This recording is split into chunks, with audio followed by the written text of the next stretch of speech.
Hello gang, Hakuna Matata to everyone. It's Friday, February 7th, and look what is inside the bus. All right, the weather's really nice and cool. We've had some rain on and off, and that's fine. With the door on, we're pretty much completely watertight. I still haven't figured out what I want to do. I mean, I know what I'd like to do, but I haven't quite figured out how to do it. Is to put a seal across the bottom of the door. So when it rains, I'm getting a little bit of wetness trying to creep in, which is not a big deal because I designed the bottom of that bottom step to be wet, but I don't want it to be wet if I can help it. I mean, it's always going to be wet underneath the door because the seals are on the inside, right? So water's going to be able to get down along the edge of the door between this inside seal and the crack out there, right? And it'll be able to travel all the way down to the bottom. And when I put the seal across the bottom on the inside, whatever I do, right? So we got options. I also have the options of putting a piece of 3/4 inch wood and cut to fit on top of my aluminum plate, and I could put a seal on the very edge of it so it'll resemble a standard threshold type arrangement. I don't really care to do that because of how that step will have a little jog in it. I don't know what I'm gonna do. So I'm not gonna do anything. I'm gonna let that boil in my head for a while, and I'm gonna work on other things. So what I thought I would do is put some time into getting this air conditioner installed. This is 9,000 BTUs, which is not going to be enough to cool this whole bus off on a hot day, and it's not intended to. The plan was and has been that this is going to be a bedroom air conditioner, and the rest of the bus supposed to, well, it's a husband-wife dispute thing there, so I don't know. Well, I know what I want to do. I know what I should have done, and I'm not doing it because the wife disagreed. But we're not going to get into that.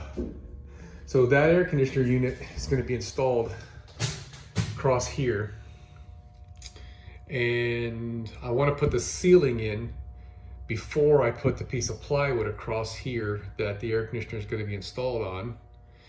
And that piece of plywood is going to come down to more or less this level. This is the door. So on this flat, we're going to install a horizontal to box in this angled piece. And that gives me room for my electrical and all kinds of other good stuff in this little area that's down here. That's what I planned a long time ago, but I don't remember all my space requirements. So I'm going to unbox this thing, double check what I've got to do. And so, yeah, right. I want the ceiling to go up before this piece. So this piece can meet up to the ceiling plywood and hold the plywood up so we don't have sags. Okay. I don't think I have any issues working around this corner because I'll just cut the plywood to kind of close off all this as close as I can. I'm gonna have to, that's gonna be a little bit of a trick to get all that to fit right and to come down. It's gonna be a project in itself. Probably most of a day's work to get that plywood to fit up in there, just how I would like to see it.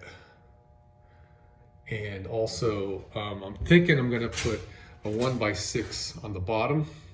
I think 5.5 inches will be enough. And that way the end grain on the bottom piece will be a nice smooth piece of wood grain, and the plywood can come down and meet it so that you won't see any end grain on the plywood. And to join the two, I'll probably put like a 3/4 by 3/4 piece of wood so that both things can be screwed together, screwed into that 3/4 by 3/4. So if I can get the ceiling in, then I can put this in, then I can put the air conditioner in. And I've already pretty much thought through, it's nice and dry in here. The ceiling, I'm going to use that 1/2 inch insulation, which I know is marginal. A lot of you schooly guys are putting like 2 inches of spray foam and stuff like that. But I do have like 1.5 inches or so of that polyester insulation in here already. And I do know about thermal bridging, where the heat from these ribs can transfer into this sheet metal and make this sheet metal get hot, radiate the heat through the sheet metal. And likewise on the sides, right? This whole long edge. I do know I could pull this inside sheet metal off, but at the same time, I'm concerned that this sheet metal is part of the structure on the twist of the bus. And the reason why I say that is if you look at the number of screws they put into this thing, and not only is it screwed, it's bonded with a really strong adhesive. The forces that this sheet metal can absorb are absolutely tremendous in that sideways motion that you would be able to achieve by that screw line. And also because the roof has practically no screws in it at all. It's just the glue. So with all that taken into consideration, I just don't want to take a chance in busting a roof seam. And maybe I'm full of brown stuff. So I can leave this sheet metal on and just put insulation, the 1/2 inch insulation and some plywood over the top of it. Now the beauty of this bus, this is a Thomas C2, is that the ceiling is pretty flat and pretty straight. I mean, it's a straight shot all the way up to the front. As you can tell by this gutter thing here, raceway I've been calling it, it only over the driver's area does it tip down a little bit, but it's not that much. So I think if I put one of my last plywood joints, maybe this should be the first piece I put in right here, I'll be able to make that transition without a problem. And I'm confident that I'll be able to drill through the plywood and the sheet metal and be able to run wires like this after the plywood is installed. I already can tell where all these ribs are because they're in line with the side ribs. And I'll probably put a mark or two, here. We've got something going on here there's some kind of bracket to the ceiling, to the roof here, because that's rigid. And this isn't, and that isn't, and that isn't. It's soft all the way around except in that spot. So there must be some kind of little pillar that goes between here and the roof. So, since that's a good structural point, maybe I'll even take the screw out of that so I can use that when I'm attaching. Who knows? I don't know. I haven't got there yet. But so if I put the insulation here and the plywood on the ceiling here, this is going to be a fit kind of a thing, right? Because it's going to have to come down. I'll probably meet this line right here and get it go around and kind of whatever I can make happen here, because we got the original design, we're doing all this kind of stuff. This one's up, and we got a low spot here where there's a structural piece connection. So when I put my plywood on, I'm gonna have to do something to where it's got a nice smooth arc, and I think the plywood will do that itself. And also, now that I'm thinking about it, gosh, I would like to put this forward piece after the ceiling is put on. So this piece will support the ceiling. I would like to take advantage of this open area here for some storage. I would like to also take advantage of this area out here for some storage. But I also want to make sure that, you know, let's see, I'm standing right in the middle of the stairs right now. I don't want to bust my head on anything, so I've only got a few inches that I could add for a cabinet here. Maybe 6 coming off of this. And yeah, right. I guess I could put this at an angle like it already is, and that would give me more clearance on the bottom edge, whatever I come out to. And I don't know, I gotta think that through. But whatever it is, the ceiling is gonna be first, right? So most of the history of me owning this bus, I've been thinking I was gonna use 1/4-inch plywood on the ceiling. For quite some time, I've been convinced I want to use this 1/2-inch stuff, or maybe a 3/4. But I've been happy with this thing. It actually does quite a bit of insulating. R value of 3. But I think I'm going to use 1/2-inch plywood. And the reason why I say that is 1/4-inch is just a little bit on the thin side if I want to connect something to it and rely on it being structural. I know I can screw clear through the plywood and catch this sheet metal, and then that would be, you know, a pretty good bite, although that still would not be all that structural for me unless I got into one of these roof ribs. Then I know I could have something quite strong, but I know for sure that I'm going to need walls where the root ribs don't exist. So if I use 1/2-inch plywood for that, I'm comfortable with that being a structural member with some, you know, glues and some screws and some glue, and be comfortable with that. This area here is going to remain open, and I'm going to run all my electrical and maybe even my plumbing through this area. And this is also open through the back all the way into here. So I'll easily be able to run wires up one side, over the top, and down the other by just using a fish tape. As long as, of course, I don't get, you know, something like this in the way. We've got this in 2 places where the emergency exit was, on the roof here and there. But everywhere else, it's wide open spaces. So that's what I'm going to work on, probably starting tomorrow, unless I come up with another plan. But I really think that would be a good starting point.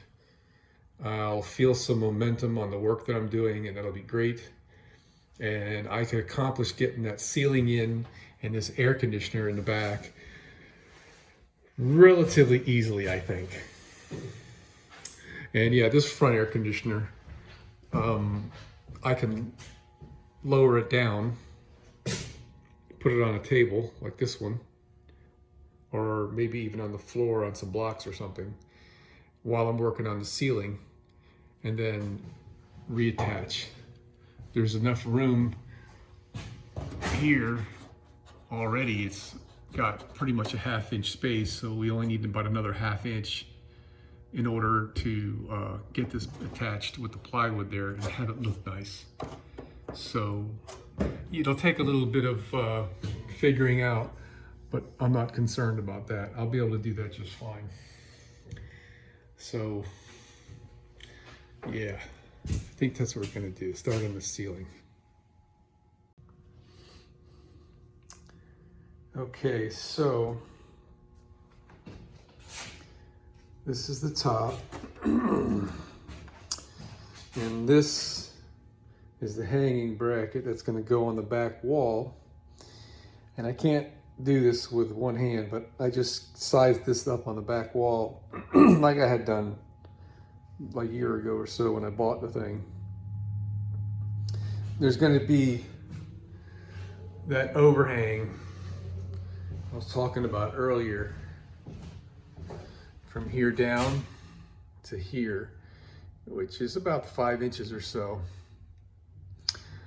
And how this is all coming together is the air intake for this and the air filter is on the top, and the instructions call for a space between the top of this and the ceiling.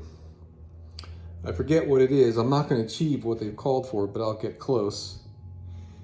If I install this air conditioner with this bottom edge near the bottom edge right there, right above the door. It's all kind of coming together. Now here's our refrigerant lines. What I think I'll do with these is bend them out so they'll go on this side of this support bracket, which means they'll be going into the wall. Maybe not. I gotta think about that a little bit harder because I want this to be very easy to do the install. This is the water drain. There's a little connector right there on the bottom of the evaporator. And there's a connector on the other side over here as well. So you could hook the water to go out either direction. And I'm gonna hook up both sides. So if I've got a little bit of a lean on the bus one way or the other, it's still gonna drain. And that's gonna work perfectly with the existing drain hoses that came with the bus. There's the one for the right side of the bus, and the one for the left side of the bus is right there. They both run the same route. They go down the side. So the water is the easiest part. The more tedious part is going to be refrigerant lines because they're facing the wrong direction. So they're going to need a loop around in order to get connected. Now this 1/4 inch one will be a piece of cake to bend, right? This little 5/16 or 3/8, whatever it is, will be a little bit tougher.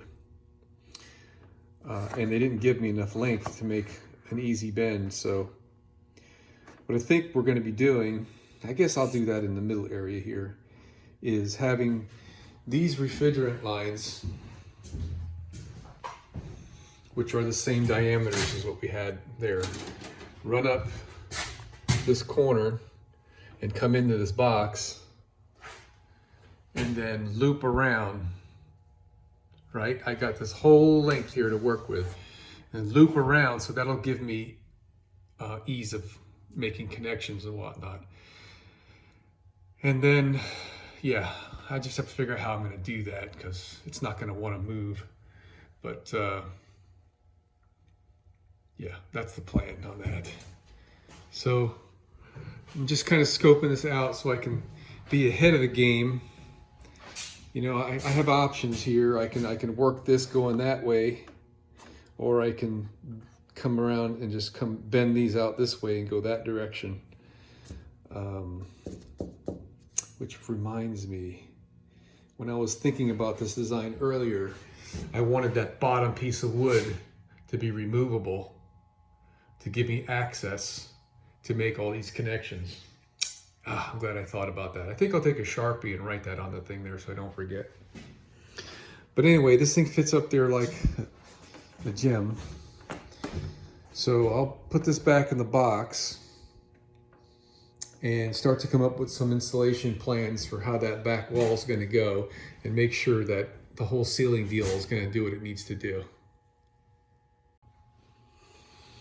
You know, looking at this, I think it might be better to customize this wall bracket because the top is nothing but a finger that goes up in there. And I could use a piece of aluminum channel, or I could even use the top of this piece. This is a little light because you know it's not made, this isn't designed for going down the road, being in an eternal earthquake. Eternal earthquake.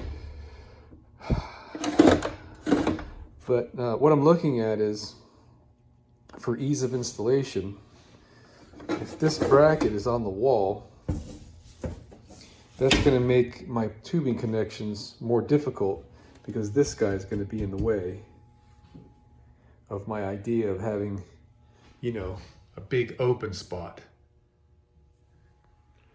But if I make my own bracket or modify this one, that this, say I cut it off right here and use this for the hanging part, but for the lower part, instead of having this little guy here and relying on those little clips, how they snap in there that way, which is a little on the marginal side, I think what I could do is use a piece of aluminum angle that would be attached to the wall and go in, and then I could put some screws through this in the key areas where there's material to actually screw to, and that will be more secure than these little tangs, and then that'll also leave this whole area open for manipulating how these tubes get connected, because that's going to be kind of tough to do up there, and I want this to be super easy. It would also be nice to solder these connections rather than bolt them in place, so I don't have to worry about leaks. I don't like at all how my flares came out on the condenser unit underneath the bus. My crimping tool just like really gouged up the tubing where it was clamped in order to make the flare. And this stuff's pretty thin, so I'm afraid that's going to cause a stress riser and a crack somewhere down the road. Because again, you know, this thing's not really designed to go bouncing down the road. These little covers are weird. So I was looking right here. That little rubber piece right there is a plug, plugging up the drain port. That's right in there. So that is just as easy as putting a piece of hose on there with a little spring clamp. And that's probably exactly what they have right there, a little spring clamp on that drain port. So that's going to be a piece of cake. The water drains are a piece of cake. Then we also got the electric to deal with. So I don't think this cover comes off. I'll have to look at that. Oh yeah, it does come off. I'm pretty sure it does, because that's how you service the filter. So I want to take a look at that and see if maybe that might help with the installation if this cover's been removed. I doubt that, but we'll see. Okay, I was wrong about the whole front coming off for servicing. The case is not designed to be removed for maintenance. You just open this front door. This is the front, and this is the top. So it looks like filter cleaning will be pretty easy. Yeah, I guess this is a temperature sensors and stuff here. Oh, the radio remote control. I bet you that's what that is. There's a temperature sensor. I don't know what the heck that is. All right, so that's that. All right, refreshing my memory. It's been quite a long time.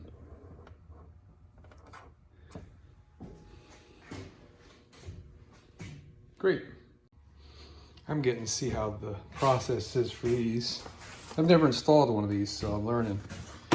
You can hang it on this bracket and tip the air conditioner away from the wall quite a bit,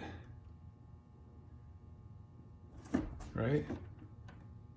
Until this interferes right here, right? It looks like it's made to tip that much.